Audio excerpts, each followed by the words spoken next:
Of what's happening. For that, I'm joined in by Lieutenant Colonel Dr. Murdicha Kedar.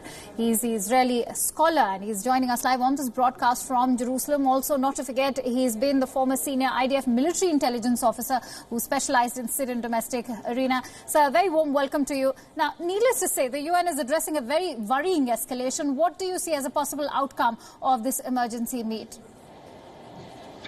The best outcome will be if Turkey stops the fight with the Syrian regime.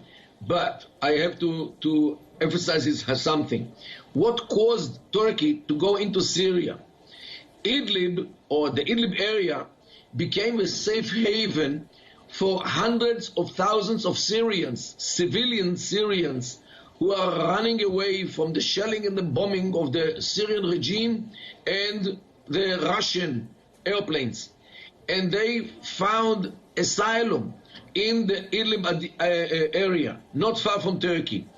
However, the Syrian regime and the Russians are shelling them and bombing them day and night in order to kill them all.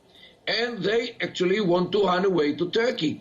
Turkey doesn't want it because Turkey is a Muslim country, and the Syrian regime is not Islamic.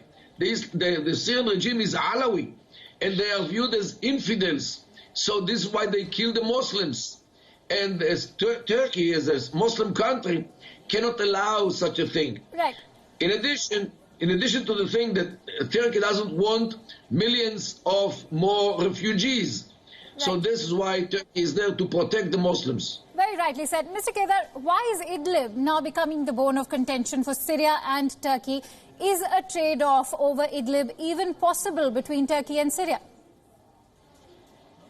No, because the Syrian regime wants to spread its hegemony and sovereignty over Idlib because it is a regime. It cannot allow to have an enclave of Islamism or somebody else who rules over the soil of Idlib because it's part of the Syrian state.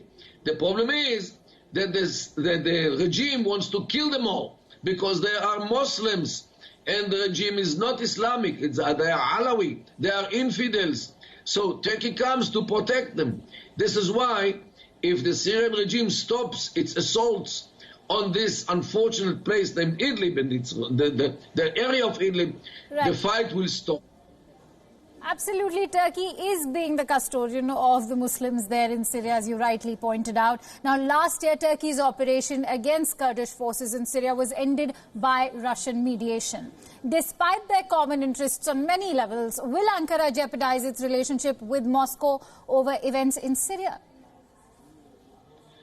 I believe that Erdogan knows the limit and knows how not to pull the rope too much with Putin. Because Putin will not will have very little mercy on Erdogan.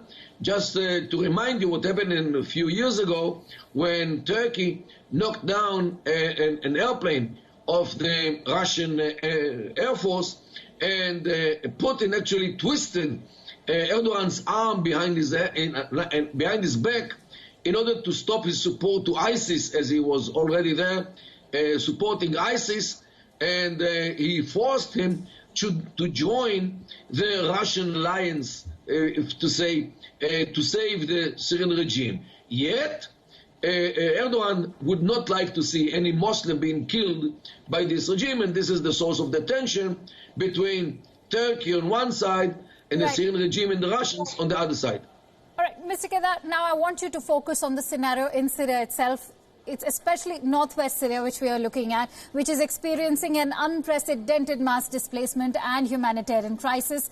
Even though France, United States and Britain have requested the UN for this emergency meet, is not the overall situation indicative of a lack of international commitment to end the devastating crisis?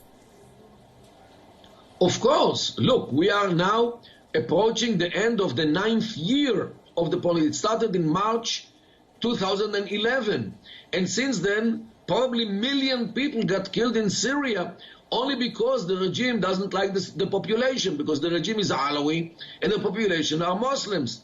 And they are butchering them day and night, and the world doesn't do anything, almost nothing. And not only this, the regime is supported by the Russians, who take very, very significant part in the destruction of Aleppo and many other parts of Syria, only because some jihadists found asylum in these places.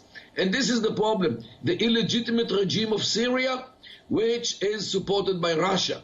The world doesn't do anything against this butchery, and unfortunately, the Syrians are paying with their blood the price of the fact that the world couldn't care less about what happens in this unfortunate country. Right, and will the UN emergency meet be able to do enough to de-escalate the situation in scenario? We'll have to wait and watch. For now, let's leave it at that. Thank you so much, Mr. Kedar, for joining us on this live broadcast and sharing your precious perspective.